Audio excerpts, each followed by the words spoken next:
Hello girls, so मी recently बघितलं की या लिपस्टिकचं भरपूर हाईप आहे बिकॉज हे मॅट लिपस्टिक म्हणून पण काम करतं आणि लॉंग लास्टिंग ग्लॉस प्लस हे अफोर्डेबल सुद्धा आहे. म्हणून मी हे 3 शेड्स ऑर्डर केले, तर आपण रिव्ह्यू करूया. फर्स्ट, हा माझा फेवरेट शेड आहे, नूड आहे, ब्राउनिश नूड आहे. ह्याला मी भरपूर यूज केलंय ऑलरेडी. या शेडचं नाव आहे आय एम शाय आणि मॅट झाल्यानंतर हा काहीतरी असा दिसतो.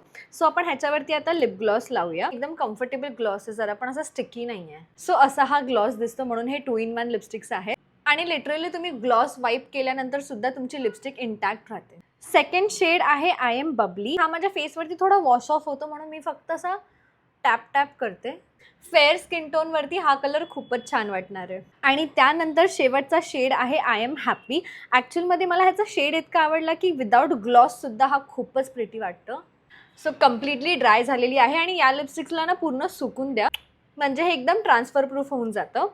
सो हा ग्लॉस पण ट्रान्सफर होत नाही आणि लॉंग ड्युरेशनपर्यंत तुमचे लिप्स असे ग्लॉसी दिसतात. सो या लिपस्टिक्सचं नाव आहे स्टेज 929. मी या सगळ्यांचे लिंक्स टॅग करेल, सो नक्की कॉमेंट करा. बाय.